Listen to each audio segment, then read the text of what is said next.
Hello, people. Hi. How are you all doing? Hope you are good. The time is here, and we are starting now. We are starting the webinar in the next 8 minutes. So, this is just, for people to come in, for people to, just probably exchange pleasantries, just talk to each other and all. So, this is a health webinar, and it's because of my passion for public health and to ensure that people are well educated about what's going on in their bodies, how can they how to make informed decisions, what can they do, how can they prevent some things from happening, what even happens when this happens, because sometimes we just see that things happen and then we don't even know the processes involved. Or another thing that came to my mind is when I first had my child, and a lot of emotions were running through my body. I don't even know what was going on in my body.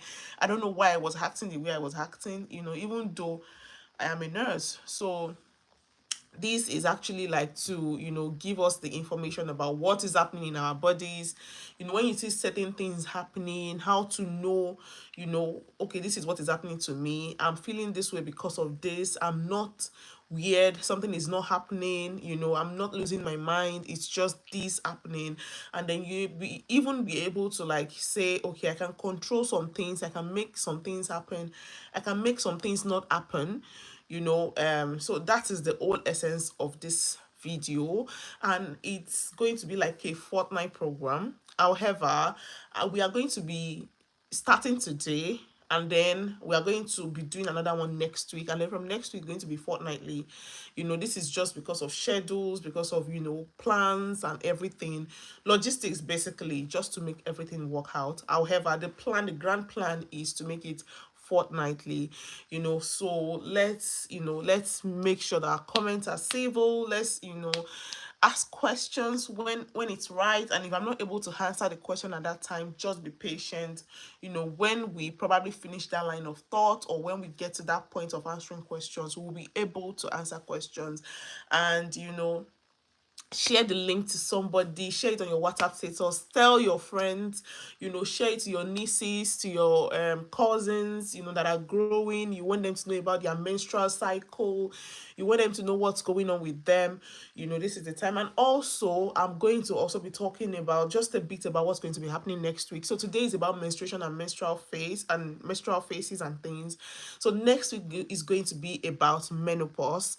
We have a seasoned and experienced nurse, and also somebody who is also going through that process, or who has gone through that process, come talk to us about menopause. So that will be next week, and from next week is going to be fortnightly. So let's also look out for that, and ensure that we share with our female friends.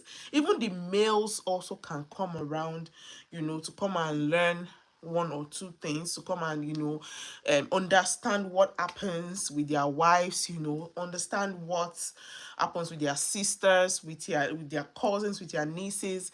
So this is just a time to learn, and even females, this is also a time to learn, relearn, unlearn, just to know what's up with your body, to know what to do, okay. And like I said, to make informed choices, so that you are able to avoid some things, you're able to control the effects of some things, and also to work on your mind as well, because the moment you know what is going on, you will be able to your mindset is changing, you are able to understand where some actions are coming from, you are going to understand where some of your reactions as well are coming from, and you're not feeling weird, or you're not feeling like something is wrong with you. And even if probably you are going into the hospital or anything, and you are able to detect wrong diagnosis easily, because all right. So yeah, we'll be starting the live in the next 4 minutes, just 4 minutes, and we will be starting. I have the slides prepared here, so I have it all on my system. I'm so excited, because this has already been prepared. It is not just something I sat up to come and just talk out of my head. I have read, I have prepared, I have planned towards this. And also the same thing for next week. The person that will be coming is seasoned. When I say seasoned, she's seasoned with experience, with knowledge, with everything that she needs to know about, menopause. And she is more than ready to come and educate us about, what's going on. So yeah, let's also look forward to that. And from then, it's going to be fortnightly. We're going to be talking about, our health, not only females, we're also going to be talking about males.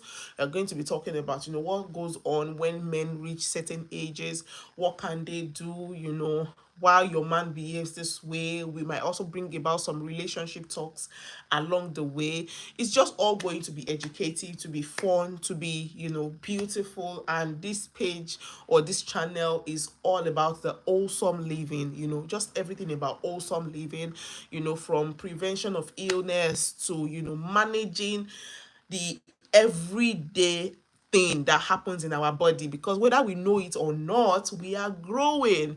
Okay, and just like every other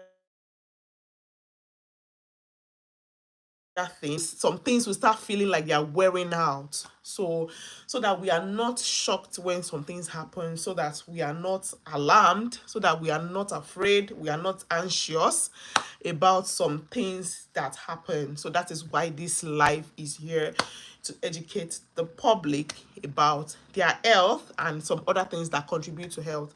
Actually, health is not just, about medicine. Health is also, the physical aspect, the emotional aspect, the financial aspect. Everything relates together, to the healthy functioning of the body, of the human mind, because it's not just the body that is involved, your mind is also involved. You could be physically healthy and then your mind is off. That is not health. Health is the wholesome well-being, of, I'm going to be defining, health according to WHO. um it's um it's the wholesome functioning of everything, in your body. So it's not just about um your physical body, your blood pressure is okay, or your no, health is the wholesome functioning of everything. So health definition according to WHO, I'm going to be reading it out for you. So it says that the WHO states that health is a state of complete physical, mental, and social well-being, and not merely the absence of disease or infirmity. I'll say that again. The WHO is World Health Organization, okay, and then they define health as the state of complete physical, mental, and social well-being, and not merely the absence of disease or infirmity. So if you are physically well but your mental health is not there, you are not healthy. If you are mentally and physically there but socially you are not there, you are not healthy. So WHO recognizes health as a state of complete well-being when all these things are together. So thank God we are able to start with that, to say that we're going to be going into, physical, mental, social well-being, everything that contributes to the, well-being of, the body. So that is what we are going to be doing. So let us kickstart why we are here today. Today we are going to be talking about something about physical health and a bit into mental health. I'm not going to be going so much into mental health. However, I'll just branch, just, to see the effect of this on our mental health. Okay. And so today's topic is about menstruation and menstrual health. I'm looking this way because that is where my laptop is, and that is where, the slides are. Probably I will just put it in front of me here so that I don't keep looking that way, so menstruation and menstrual health. Once again, my name is Omolola Olaleye. You can call me Lola. Lola is just fine by me. And I am a nurse here in the registered in the United Kingdom and also in Nigeria. And I have passion for public health. It's just, I just love, to see people do well with making informed choices about their health, and also ensuring that illness is prevented and health is, promoted. Hi Tolu, hi everybody. Thank you so much for joining this live. So I am going to be starting. Like I said, the topic for today is menstruation and menstrual health. And so I'm going to be talking about a range of topics. And the topics include understanding menstrual cycle, the phases and the hormones involved, tracking your cycle, nutrition and supplement, menstruation hygiene, best practices and products for sustainability, menstrual disorders and management, physical activity and menstruation, mental health and menstruation. So just almost everything associated with menstruation. What even happens when you start menstruating. How you Most of us just see the blood that comes out. We don't really know what happens before and after, and this is why this life is here. What happens and the effect of what happens on your body, on your mind, what happens to the entire health. Let me just put it that way for the sake of the general public listening. What happens to your health, because we've defined health as the state of complete wellness, physically, mentally and socially, and not merely the absence of disease. So even if you are menstruating, you are meant to be healthy. You are meant to be okay in all these aspects as defined by WHO. So the first thing is, like I said, this health education series is a public health innovation and contribution to the public to ensure the dissemination of knowledge and ensuring that the populace is informed about their health, encouraging independence and making informed choices while promoting their own health and preventing illness. So it is just for you to be informed about your health, for you to know what to do, for you to know that when I notice this thing, this is what is happening in my body, and when sometimes the anxiety reduces, because sometimes when things happen and you're like, I don't even know what is wrong with me, I don't even know why I'm acting this way, this is not me, that even increases the anxiety that makes you feel like it's something wrong upstairs. It's something, even people around you, for instance your spouse, might not even be able to tell, like, what is wrong with her, why is she acting that way. So with this, when you know what is happening to you, you'll be able to know that, oh, this is what is happening. That reduces the anxiety, even reduces symptoms. Sometimes you're able to control, how you give into those symptoms, or how some of those things are able to, creep in while you're going through the phases of menstruation. And like I said, this is not just for women, this is also for men, for you to be able to understand your spouse, your sister, your cousin, your niece, and all of that. So the first thing is understanding your menstrual cycle. So when we talk about menstrual cycle is just a series of events that happen, before everything, like before the menstruation that you see, or after. you know what you see is actually, the aftermath or the beginning of a series of events. So just like pregnancy is not just, the belly being inflated, and baby just being inside your tummy. No, pregnancy actually has involved a series of process before that baby got there, even before the baby you are holding in your hand happened. Okay, so now we are not talking about pregnancy. I'm just trying to explain that, some of the things that happen in our body are the result of a series of events that have happened, or that are going to be happening after the things that we have seen. Okay, for instance, you have a headache. Necessarily, headache is not just what you see. A series of things led to the headache, and a series of things will come after the headache. So the physical symptoms that we see in our body is just telling us that something has been happening, a series of events has been happening. So for us to be able to control, or for us to be able to, make healthier choices. So I'm going to be going into menstrual cycle. Menstruation, as known, does not start with the discharge of blood. Rather, it is preceded and followed by a series of events which are known as phases. So the phases of menstrual cycle and the menstruation itself, all together, we know them as menstrual cycle. Okay, and these phases are, so we have four major phases when it comes to menstrual cycle. The first one is menstruation. Let's start with what everybody knows. Menstruation, follicular phase, ovulation phase, and luteal phase.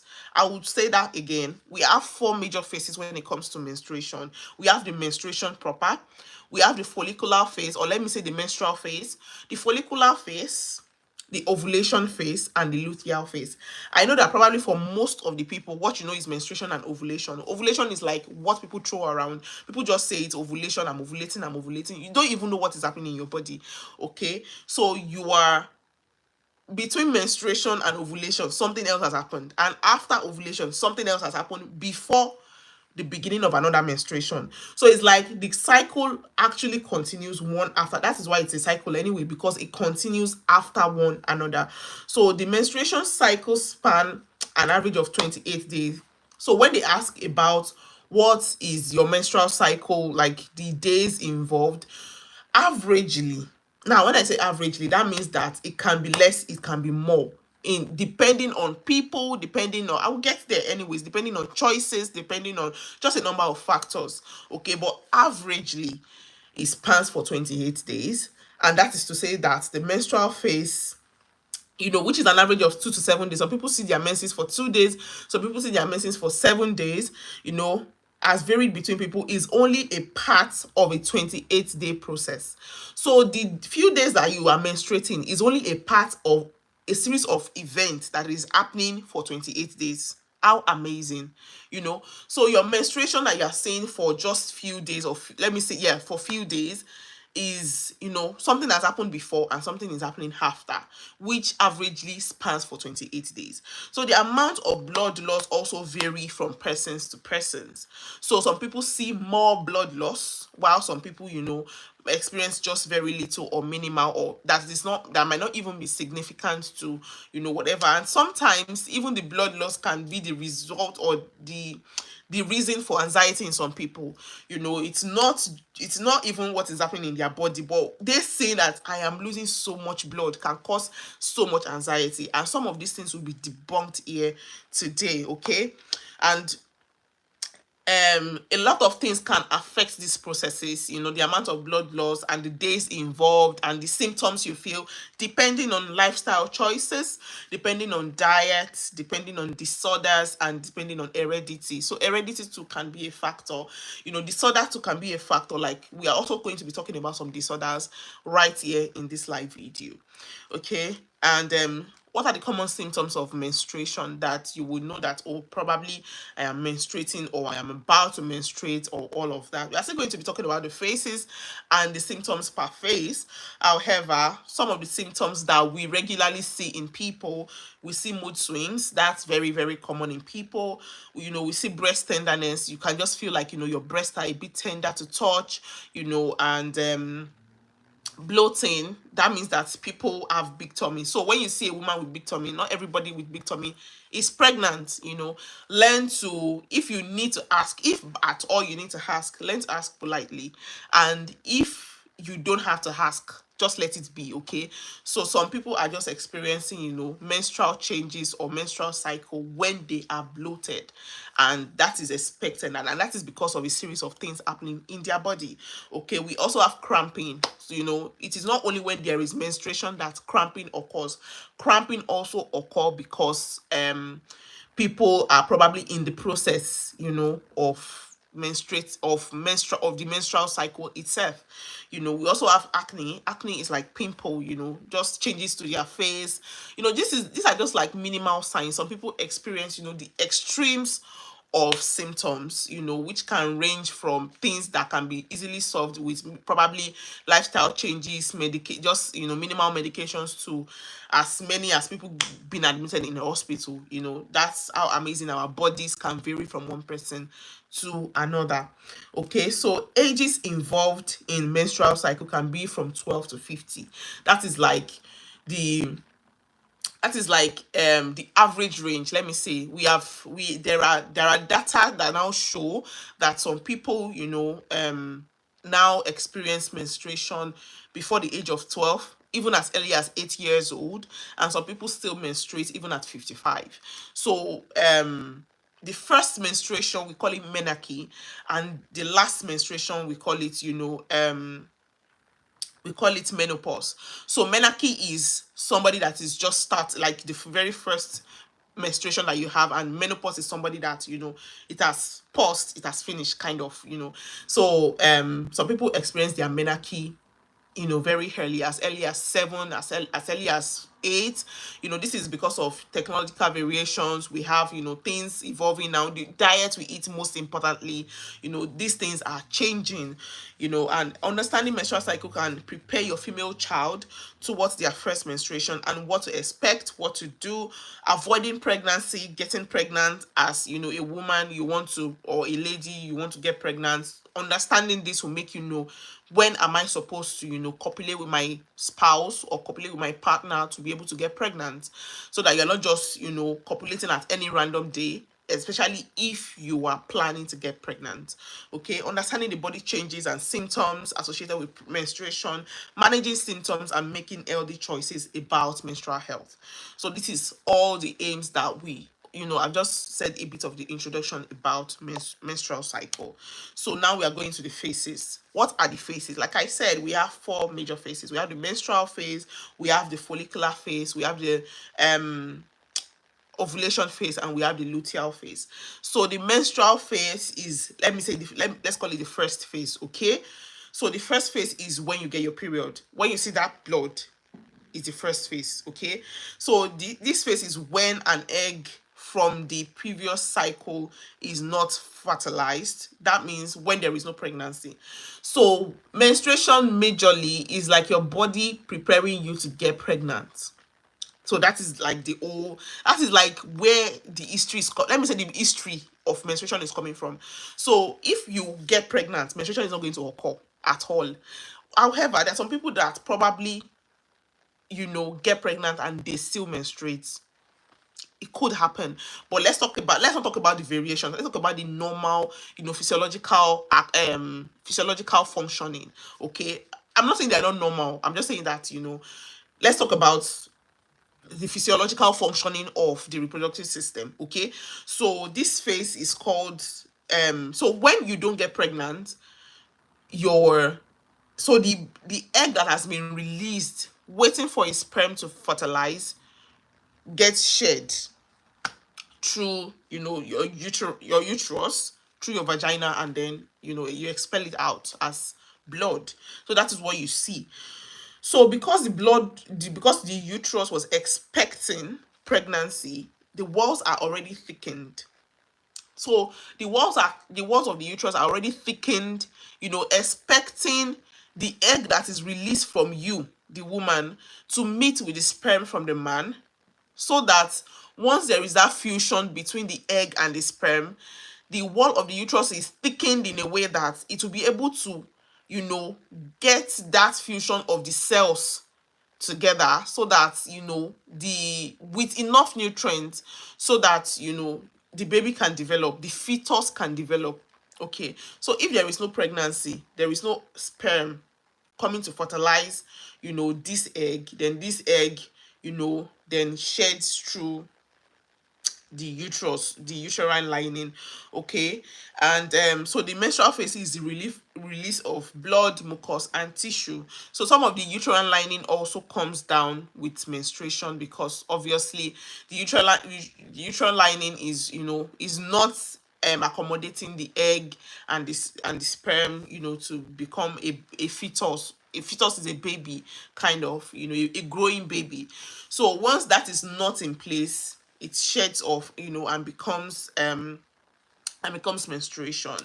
So the follicular, now that it has shed off, it goes to another phase. Okay, so another phase is the follicular phase. So the follicular phase is from the first day of your menstruation, and it ends when you are going to ovulate, or when you start ovulating. So between that time you think you are menstruating, or the first day you start menstruation and the first day of your ovulation, something has happened that is making the egg become prepared again, for another stage of fertilization. Okay, so a part of your brain, now what happens down here is not only happening down here, it is controlled by what is up here. So that's to tell you that, like I said before, that your WHO defines health as the state of complete wellness of the physical, social, and mental wellness, and not merely the absence of disease. So for you to, like I said earlier as well, that some of the things that happen in our bodies are not just happening because the headache is just there, no, or menstruation is not just there. A series of things are happening. So what is down here is controlled by what is up here. Okay, there is a part of our brain called the hypothalamus, and the hypothalamus signals a gland called the pituitary gland to release the follicle stimulating hormone. So, sorry, I'm using all these words, but it is very important because they're happening in your body, anyways. So, it's as well as you knowing what is happening, okay? So, the follicle stimulating hormone, stimulates your ovaries to produce about 5 to 20 sacs called follicles. So, each follicle contains an immature egg. So this egg that is being released from your own body goes through a phase. It is first, the stimulation of the follicle stimulating hormone from the brain is what makes your ovary release that egg. And when 5 to 20 of these eggs are released from your ovary, not everything will go to the final stage that will become menstruation or that will become pregnancy. No, not everything is mature. Some of them are immature. So only a part of that 5 to 20, will go on to maturity. So the maturing follicle causes an increase in the level of estrogen, which causes the wall of the uterus to thicken to allow a rich environment for the embryo. So when the follicle, the eggs that have been released from your ovary now, once they are maturing, now when they are maturing, it causes the stimulation of estrogen. So the level of estrogen in your body starts getting higher, and then this lasts for about 16, between 11 to 27 days, but averagely of 16 days. So when the level of estrogen is high, what happens next? Okay, this estrogen that is now high will now go back to that pituitary gland in the brain, to release an hormone called luteinizing hormone. When this luteinizing hormone is released, this is what we called ovulation. I know you're amazed. So ovulation is simply your ovary releasing a mature egg, and the egg travels down the fallopian tube towards the uterus to be fertilized by the sperm. So now that the uterus has, now that the egg is mature, there is increase in estrogen level, the pituitary gland now release the hormone called the luteinizing hormone. So when this luteinizing hormone occurs, because of the maturing of the egg, this is called ovulation. So the ovulation phase is a period when the pregnancy happens. So if you want to get pregnant, the ovulation phase is the period when it happens. And usually, ovulation can occur around day 14 of a menstrual cycle. How do you calculate your menstrual cycle? Menstrual cycle is not probably from the end of the first menstrual cycle. No, menstrual cycle, the day that you start the day that you feel blood is the beginning of your menstrual cycle. That is day one. So calculate 14 days from that day one is the day you are ovulating. So if you are planning to get pregnant, or if you are having troubles getting pregnant, just calculate the very first day you menstruate, calculate 14 days from that day. That is your ovulation day, and that is the day that, if sexual intercourse occur and everything is, there is no deformity anywhere, there is no problems anywhere, you are expected to get pregnant. Okay, so symptoms that occur with ovulation include slight increase in the basal body temperature. So you can feel a bit warm, your body can feel, a bit warm. You can check with a thermometer and then your temperature is slightly raised. That is because you are ovulating. And you can also see like a thicker whitish discharge. It looks like egg white from your vagina. Like it just, and usually when you like draw it, it's drawy, like it's drawy with between your fingers, it doesn't break. So with that, you know that you are ovulating. So we have the next phase, which is the luteal phase. The luteal phase, when the egg is now released and all of that, it is called corpus luteum. And then the corpus luteum releases hormones, which are mainly progesterone and some estrogen. So the release of these hormones cause the uterine lining, that's the lining in your uterus, to thicken, preparing for implant. Remember, I said that all this process is actually to get you pregnant. The aim is actually to get you pregnant. Okay, so if there is no pregnancy now, remember that the walls are already getting thickened now by the hormones that are being released. So if you don't get pregnant, the egg, which is now very mature, called corpus luteum. If the egg is very mature, it is called corpus luteum. So if there is no pregnancy, it is now shrink away, because the egg is maturing as well. Okay, it is growing. So when the egg grows to an extent, it sheds away, and is reabsorbed, causing a decrease in estrogen and progesterone. So now, there was high level of estrogen and progesterone because this egg was maturing. So when this egg, let me use the word bursts, because there is no pregnancy. If there was pregnancy, the egg was going to meet with the sperm, forming pregnancy. So now that there is no pregnancy, the egg is maturing. Okay, it will burst. The hormones that is already getting high in level will now suddenly crash. Okay, and when it is crashing, this is what is leading to the menstrual phase. Okay, so if the pregnancy does not occur when the estrogen and the progesterone level crashes, you will now experience some things like bloating. That is when you see some things like mood swings. You just see that you just have this low mood, you're not happy. You just think that, I don't even know what is wrong with my. That's when some people will now be diagnosing things to themselves. I'm suffering from depression. You are you are not necessarily suffering from depression. It's just your hormones crashing because of what is happening in your menstrual phase, because of this luteal phase. Okay. Another thing is, I mean, for married people, changes in sexual desire. You just notice that before I was, my games were high, but then at this time, don't touch me, you know.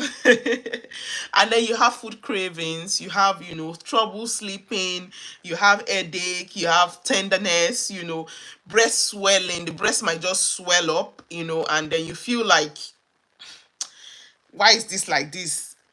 All this is just because the hormones have crashed. Okay, the estrogen and the progesterone level, it dropped when the egg got bursted. All right, so now that we understand what is going on, so, and when the egg has bursted, that is when you see your menses. So the cycle starts all over again.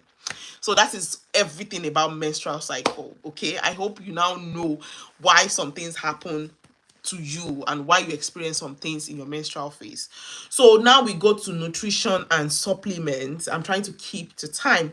Nutrition and supplements, very importantly, one of the things that could cause variations, in the normal functioning of these things, or one of the things that could make you feel better when you are menstruating, is what you eat. Okay, and to most of even the health conditions in the world, one of the basic things that you can do is to regulate your diet, because that's one of the means by which things enter your body.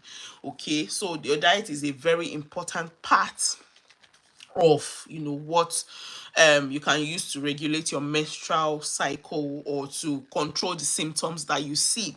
Okay, so essential nutrients that you need to pay attention to when you are menstruating. Before you menstruate, before you see the blood, almost is just like every time of the month there is no free day for a woman, because something is always happening, especially in regarding menstruation. If you really pay attention to what I've been saying, there is no like day that something is not happening in your body towards your menstruation.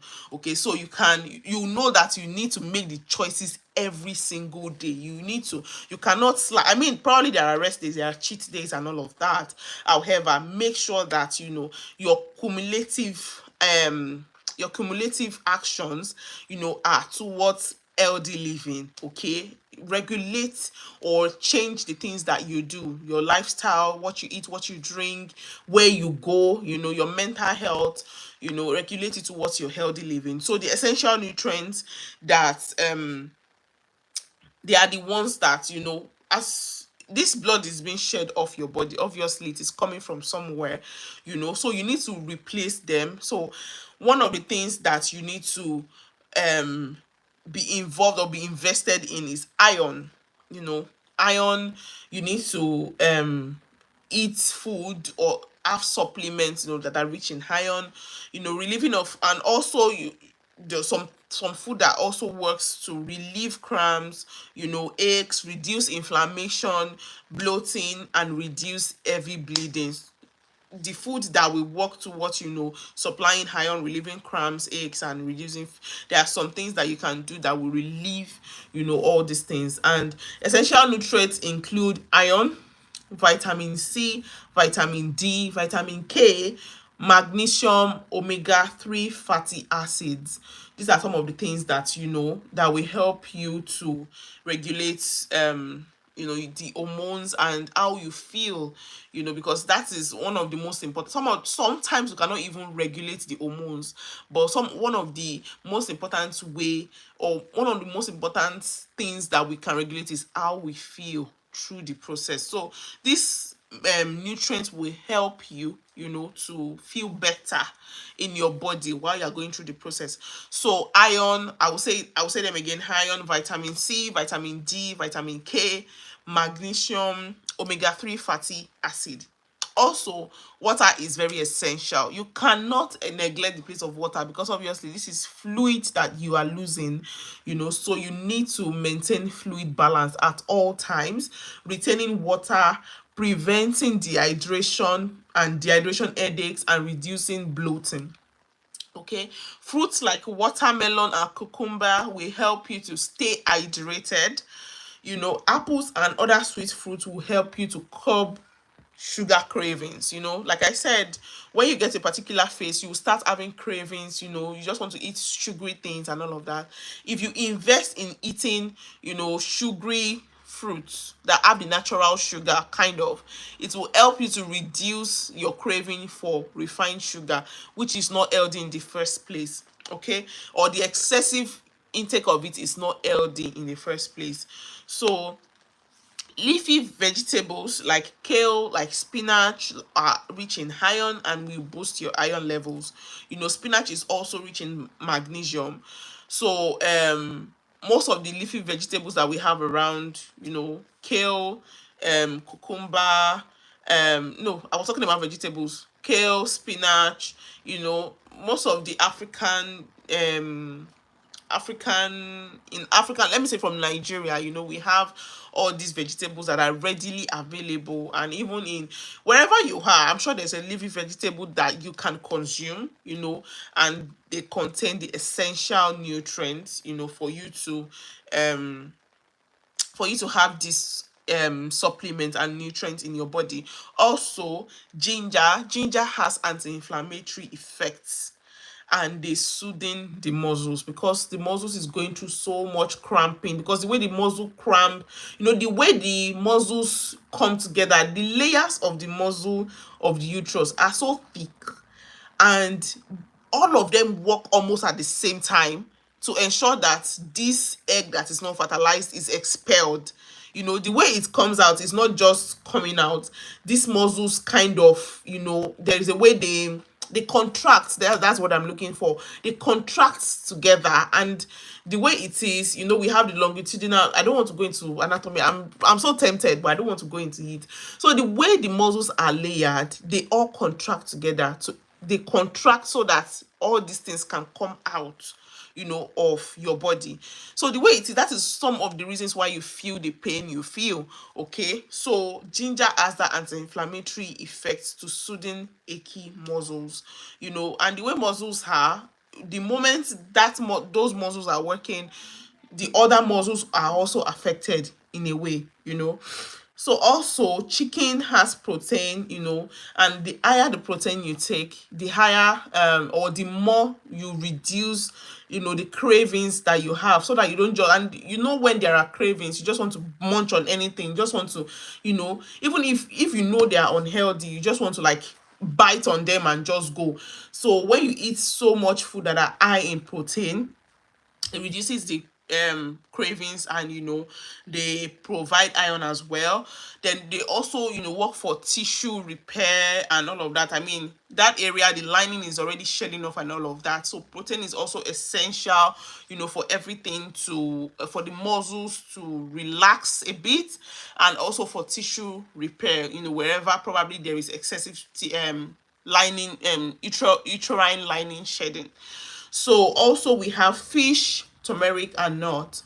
So fish, turmeric, and nuts, they all contain protein. So I've mentioned one or two things that I'm sure is available very close to you. Invest in them. Try to eat more of these things, to make sure to help you to go through this process gracefully.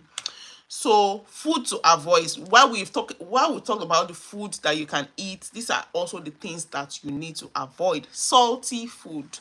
Reduce your salt intake, not even for menstrual reasons alone, for your general health. Salt helps you to absorb a lot of, it causes water retention, let's just put it that way. So it causes a lot of water retention, which are not even good for your kidneys. So let's come back to menstruation. Salty food, it leads to water retention and can cause bloating. So reduce your salt intake, and also other things that contain salt. We have processed food that contains salt, plantain chips that they have salted, you know um what are other things that contain, you can give examples of other salty foods that contain, that probably, when you taste it, you can, even some of these seasoning cubes already have salt in them. So sometimes you don't necessarily have to add salt anymore, or you add in very little quantity. So be weary, or be very be from this time that you're listening to this live, pay attention to the amount of salt that you are putting into your mouth, or that you're using to cook, because at the end of the day, they all have effect, especially the food that you eat. Okay, another thing is processed food. They contain a lot of sodium. They contain a lot of food that eventually will cause water retention for you. Not only will they affect, your menstrual cycle, but they will also affect, your kidney functions, the way the water is being expelled out of your body, because all these things cause water retention into the body. The essential the water that probably the body let me use the layman's language, your body has already used the water it wants to use, but it is retaining more because of the nutrients that are inside the food you are eating. So the body is retaining more water than usual, or than expected. The water that is supposed to go out, probably through your urine, through your sweat, and all of that. So reduce your processed food. Eat more of what is natural food. Natural food, whatever is natural food. I don't want to go into that. Cook food in your house. Reduce, restaurants, and eating out and all of that. Like I said, there are some days that you just want to like just pamper yourself. You don't want to really cook and everything, which is okay. Sometimes, just very little periods in the month to do all these things is not bad. However, they should be regulated. Okay, another thing is refined sugar, or sugar generally. Sugar, refined sugar especially, this might cause a lot of high energy. You will just see yourself very high, and then before you know it, the way the energy came is the way it will crash. So, and this also worsens your mood, because this moment you are high, that, I feel like at that point, personally, that you are doing more than yourself, but the energy that this thing is giving you will not even allow you to rest in the first place. It will make you so restless that you start doing all sort of things, and before you know it, the energy will crash the way it comes, and then you now feel like your mood is being worsened, like you feel very depressed in yourself. Okay, another thing to avoid is coffee, and I feel like this one is even for me personally, because I like coffee a lot, especially in the morning when I'm at work. The first thing I do is grab a coffee. So during this, try to reduce your coffee intake. Okay, because coffee contains caffeine, and this can lead to water retention, causes bloating, and can lead to digestive issues like diarrhea. Another thing to avoid is alcohol. Alcohol can alleviate period symptoms. Some of the symptoms that, probably like pain and all of that, alcohol will make it worse. So it's better you avoid it, and it can also cause digestive issues such as diarrhea. It can also cause nausea, um diarrhea can alcohol can cause people to vomit. The fluids that you're trying to manage before, you still be losing it through vomiting. So it's better you avoid it. Then hangover from alcohol can cause headaches. People wake up from hangovers and they're like, I'm having a headache, I'm vomiting, diarrhea, fatigue is like excessive tiredness. You're just so unnecessarily tired. Your body is going through a lot. You are still giving yourself so much overload with alcohol. So it's just best that you avoid it. Also, spicy food can irritate your tummy. It can cause diarrhea. It can just cause upset and all of that. So avoid it. Red meat. Okay, so red meat is highly proteinous. However, there is something that happens during your period. Your body produces something we call prostaglandins. So these compounds help your body to contract, to expel menstrual nutrients, leading to cramps sometimes. So when you feel that menstrual cramp, I've explained it earlier, it's just your muscles contracting together to ensure that all of these things in your body is going out. So when you eat red meat is highly proteinous. However, it is also it is also, high within prostaglandins. It has a lot of prostaglandins. So it's like you are adding to your cramping. So when there is a lot of cramping and you eat a lot of red meat, it will just keep cramping you up a lot. So like I said, red meat has a lot of protein, which is quite good, like for menstruation and everything. But it also has, high prostaglandins and any other foods that you don't tolerate well. Probably you have something that you don't tolerate well. Even if you're having craving for it, try to find an alternative so that you don't aggravate your symptoms. I hope you've been having a lovely time so far. Thank you so much for your beautiful comments. Thank you for everyone who has been, Fumilola Alex, Olanike Solomon, Yenukume. Thank you so much. God bless you. So I'll go to the next one, which is menstrual hygiene. Menstrual hygiene, what are your own responsibility now that you know what your body is doing? I'm sure that you are already like paying attention to some of the things that you can change, while you are I'm not even done. So you are already paying attention to your diet, how you can, personally, I will even advise you, don't just eat anyhow. Okay, a lot of things are going in your body that does not you cannot afford to just be eating as you see or eating as you feel. Okay, your body will crave for it, but some most times what your body is necessarily craving, the cravings you are having are not healthy.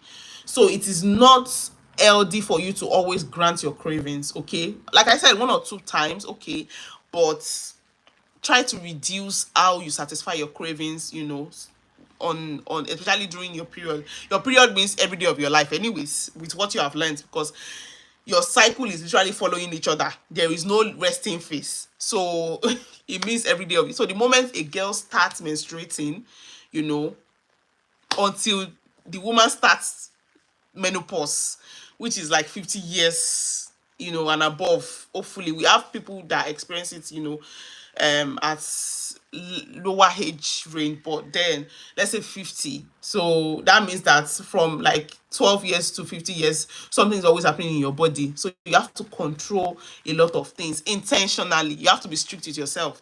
Okay. So menstrual hygiene, the cheapest and the most economic way is cleanliness. Be clean. Okay, wash twice daily, and don't use all this scent, because you want I know that menstruation has this very very funny smell. Okay, however, it is not for you to start spraying perfume there. Okay, because obviously you have a lot of bacteria that is there, that is protecting, the intimate areas and all of that. So don't necessarily put scented products. Don't necessarily start loading the place with soap and water. And no, you don't have to do that. Just warm water and unscented product. There are some products that are now, efficient in cleaning the intimate areas for women, and they have been made specifically for that reason, so they are safe to use. However, like I said, moderation is everything. It is not every time that you use products, because that place is already naturally cleaning by itself. Just use warm water and maybe unscented soap product, and just wash, and wash twice daily once you start your menstruation. Even if you don't bath before, please let it be twice daily, because you to see what is coming out. Okay, and try to, it's just simple hygiene. Okay, you even feel better by yourself. Okay, product, use economically efficient pads, tampons, cups, and follow instructions on the product. Before you use a product, please follow the instructions that the manufacturer has put. I can tell you wash twice daily and all of that. If the manufacturer says wash 4 times, please wash 4 times. Okay, clothing, wear breathable underwear. Personally, I advise friends and girls that need to listen, use cotton underwears. Use cotton. Don't go and use the ones that feel like silk, or feel like, that have the same material like your bonnet. All those slimy all those funny shiny materials, they are not the good, they are not the best underwears for you. The best underwear are the cotton underwears that allows hair to go in and out. you know that's just being funny. But use breathable materials like cotton, and change them twice. Wash and change them twice a day. So if you need to get as many as possible, get pants for yourself. That is, you can do that for yourself. You don't have to wait for your spouse. You don't have to wait for your boyfriend to do that for you. Okay, wash with soap. Wash your pants with soap. Air dry it where possible. If you can put it in the air, like maybe on the, if you can air dry it, please do. And dry or apply. So if you cannot dry it, for instance, probably you're in a place like the UK or somewhere that you can't put your pants outside, try to make it dry. At least don't wear wet pants. Try to make it dry and apply it. You can iron your pants. Yes, you can apply it to it, so that it is available. Thank you so much. That's my mother-in-law. Thank you so much, ma, for joining. Thank you. So another thing is hydration. Obviously you are losing fluids, so drink enough fluids, mostly water. Unprocessed fruit juice and unsweetened tea are healthy options. So sometimes water feels like you are just bored. You are even tired of taking water. It's okay. It happens to most of us. Okay, it's like a general thing. You can feel tired of taking water. You can take unprocessed fruit juice. So like your oranges, you can like squeeze it out. If you have a juicer, that's perfect. If you do not, you can squeeze water out of your of your juice of cucumber, of oranges, or you take tea that you don't have sugar to. Just take tea bags. I mean, I'm not talking about beverages like Milo or Bonvita. No, tea bags, that's tea. Take tea and don't add sugar. Also, change your pads every few hours. Even if your pad is not heavy, if you are not having a heavy period, if it's very light, don't keep it there for 12 hours. Don't put it there for 24 hours. Okay, let's change it every few hours, advisably 6 hours. Or if probably you are in a place where maybe you are working and you get tired, you get was distracted, you can change it every 8 hours. Okay, dispose pads and other products safely and securely. Don't just throw your pad anywhere, because you are it's cuckoo dirty, I'm not going to use it again, just throw it anywhere. No, dispose it. Most of them come with nylon that you can wrap with, and then you can throw them in the bin bag. Okay, and yeah. So I will go to menstrual disorders and management. What are the disorders that we can experience with menstruation and management? Please, disclaimer, see your GP, that's your general practitioner, or your doctors for health advice. Here, I'm just, giving you health promotion and illness prevention, just something you can manage on your own. I'm not going to be here prescribing medications to you.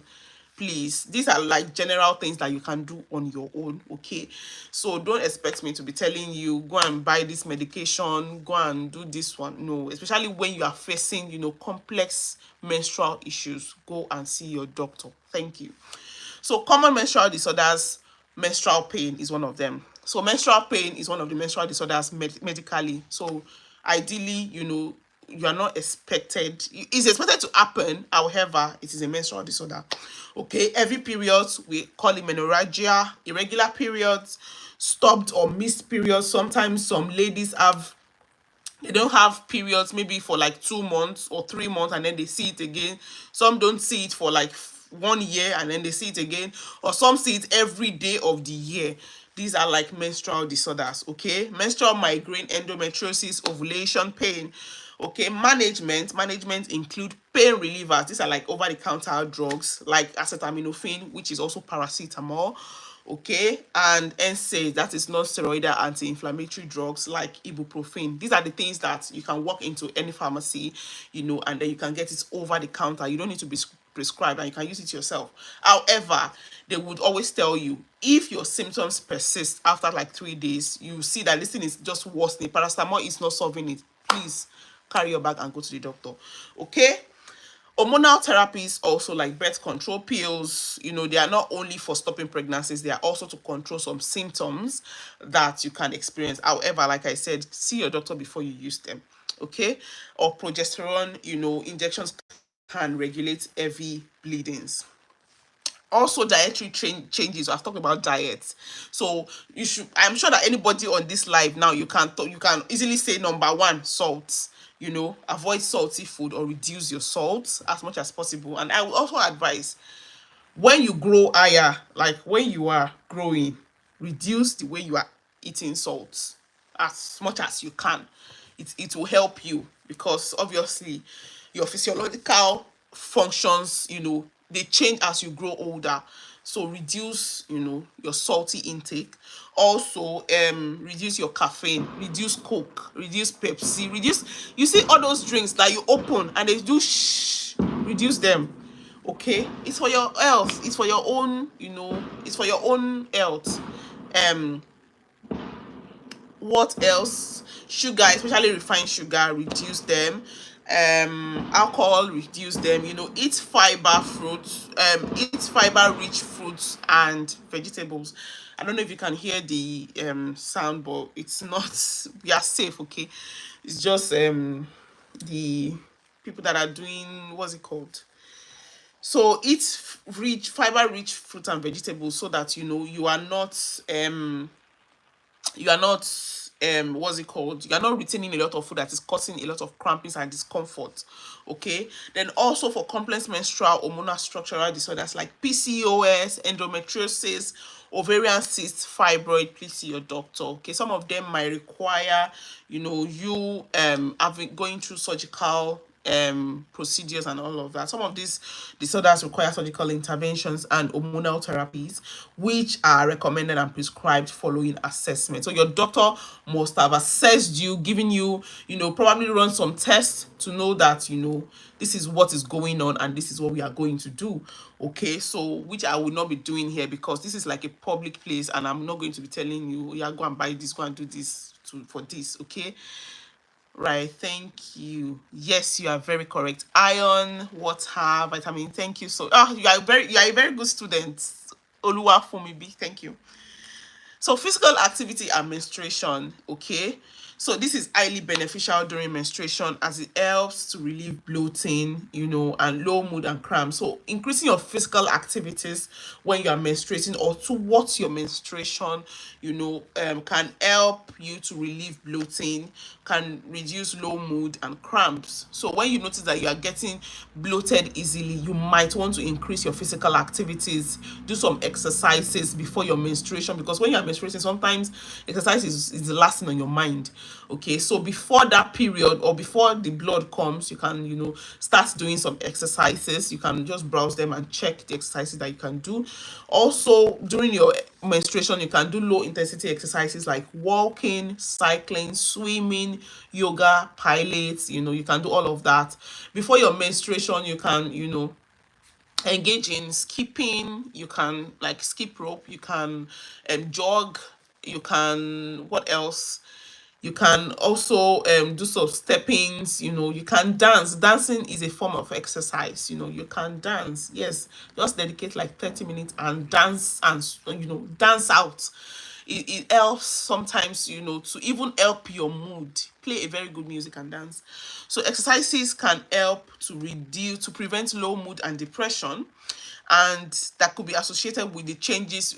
Remember the hormones that we talked about, how they change and how everything, is not the same all through. So when all these things happen, exercise can help you elevate your mood, so that when all those hormones are crashing and it feels like you are depressed, or you feel like you have a low mood, your exercise can reduce, because exercise reduce it produces something we call endorphins that makes you feel good. So when you exercise, it is not easy while you are doing it, but your body is producing something we call endorphins that makes you feel very, very good. So you can, I didn't even know I wrote that, yes, because exercise gives you a natural endorphin. Yes. So exercise also helps you to stretch muscles, which prevents your cramping. So naturally, your muscles will want to cramp together. That causes that menstrual cramp that you talk about, that pain.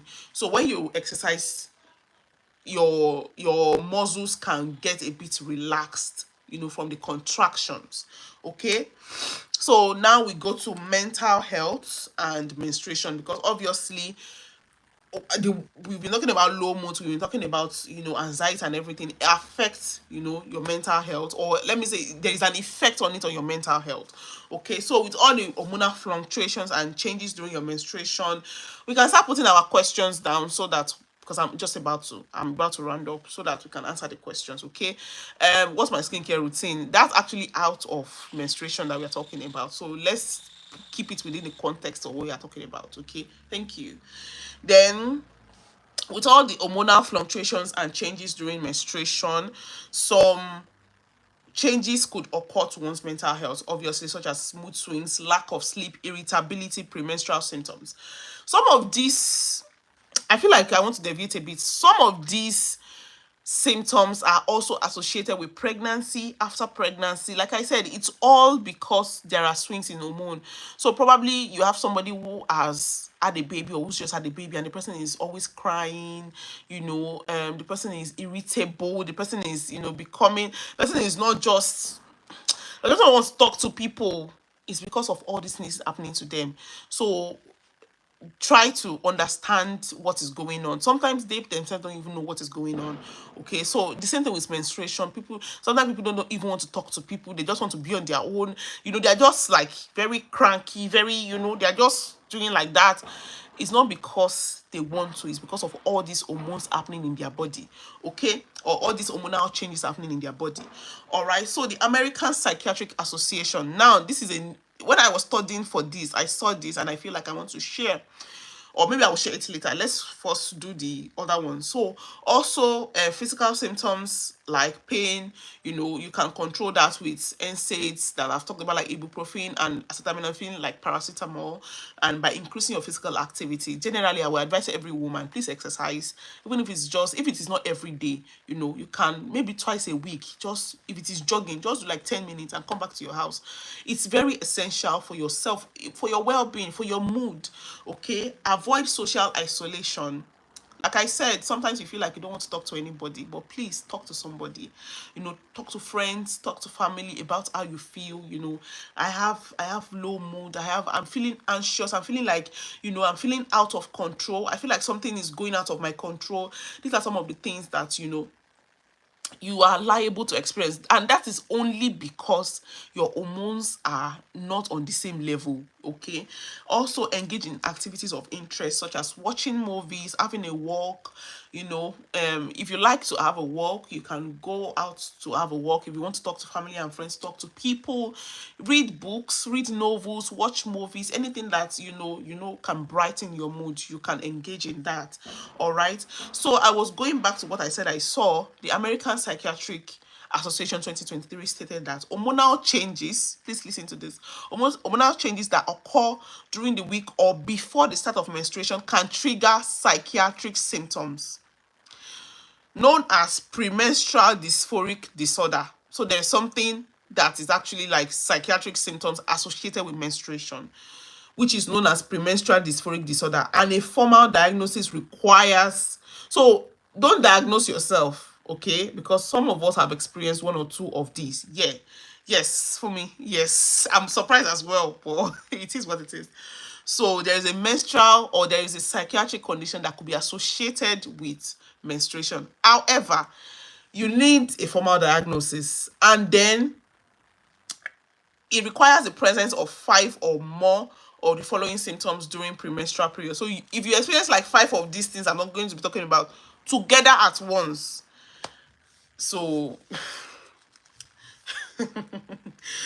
experiencing, strong and variable emotions such as mood swings and feeling suddenly tearful or sad, that feeling of sadness, marked irritability or anger, depressed mood, or feelings of hopelessness, anxiety, decreased interest or in usual activities, difficulty in concentrating, lack of energy or easily fatigued, changes in appetite, hypersomnia, a sense of feeling overwhelmed, like things are going out of your control, physical symptoms like breast tenderness, joint or muscle pain, bloating, and weight gain. That's a lot actually. And I feel like some of us experience some of these things. And they can be chronic in nature. In that sense, probably they occur from time to time. Now, don't start giving yourself psychiatric diagnosis. It's not going to help you. If you see that these things are not resolving, probably you have tried all these things that we have talked about and they are still not resolving, please see a psychiatric consultant. See somebody that can assess what could be going wrong in. And psychiatry does not necessarily, don't put the stigma to it that something is wrong with you upstairs. Sometimes it could just be probably you need to treat a trauma. You need to talk about something that has happened in the past that you did not address and all of that. So having a psychiatric diagnosis is not the end of the world, no. And it is not a bad thing, no. It is just it's just like you saying somebody has a headache. You are not going to stigmatize somebody for having a headache. So if somebody has a mental health diagnosis or mental health disorder, that doesn't mean the person is going hoo-hoo. The person just probably needs, a psychiatric evaluation, to talk about, some things probably that have happened in the past that were not addressed and all of that. So yeah, that's mental health and menstruation. Try to increase your physical activity. And the way I see physical activity personally is that the things that probably you have gained through food, you have gained through somebody said this, somebody did that, it has come into your body. Exercise helps you to unleash them out. So you are not bottling a lot of things in your mind. You sweat it out. It just helps you. And then also when you exercise, it helps you regulate your time as well. So you're not even paying attention to somebody that is saying one thing that you don't even like in the first place, because you don't even have the time. Okay, you spend your time, the little time you have, you've even taken out of it to exercise. So it helps you to regulate your time as well. So I would advise women, I mean, some older women might not be able to do all these things that we younger women can do, but you can walk. You can walk around your house, you can walk around your estate. Do 10 minutes walk. Make sure it is like 10 minutes at least. Walk around. And if even aside that, you can dance. Where you go to your religious gathering, whatever you are doing, dance it out. You can dance. That's a way to also unleash all these things out, so that you are not stuck, you are not like accumulating all you know excessives, let me put it that way, excessives in your body. So yeah, that is like everything that I'm going to be talking about. I so much appreciate everyone who started and ended with us, and I want to celebrate my mother-in-law for joining us. She's like the oldest person here in our midst. Thank you so much, Ma, for joining us. And and for everybody, my friends, my sister, everybody that has joined, commenting, thank you so much. And if you have any question, please put it in the comment section. Like I said, next week we are going to be doing something around menopause, so you can also learn about what is happening to mom, what is happening to grandma, what's happening to your to people around you, so that we and it's going to be taught by a seasoned, she's a nurse, and she's also like I'm sure she's going through that process as well. So she's available to teach us, what to do, and just everything about menopause, that just as we have learned about menstruation today, let's also come together next week to learn about menopause. And it's going to be an amazing time together. I hope you have learned one or two things. I hope you can now make decisions. You now know what is happening to you, when you experience, one or two things, you know that you're not going haywire and nothing is wrong with you. It is just your body going through some changes and some phases. Okay, so menstruation, the summary of it all is not just the shedding of blood, it is preceded and followed by a series of events, and these all have physical and mental effects on the individual, ranging from simple to complex conditions, which can all be managed. So you can manage yourself better now. Thank you. So that is everything. Thank you so much for everyone who has joined. I really, really, really, really, really appreciate you for coming, and for staying for 1 good hour. Some of you have been here even before we started, more than 1 hour you have been here with me. Thank you so much. I hope that in fact, people have already been commenting that yes, I learned one or two things. Thank you for joining, and it's so hard to say goodbye, but we have other things we need to do. Thank you so much, Boomsy. That's my sister. Thank you for joining. Okay, and if you have any question, you can always drop it. This live will be uploaded on the channel, so you can drop your question if you are not able to ask now. Okay, and if you have my private number, why not? You can always drop your question, on my you can also ask on any of my social media platforms, on Instagram, on Facebook, or my personal number if you have any question. All right, so that will be everything. And this program is going to be fortnight. However, because we just started and because of like logistics and everything, we'll be having another one next week. But from next week, it's going to be like intervals of 2 weeks. All right, thank you so much, everyone. I love you all. Thank you for joining. I will see you in the next one. Bye. Oh, thank you.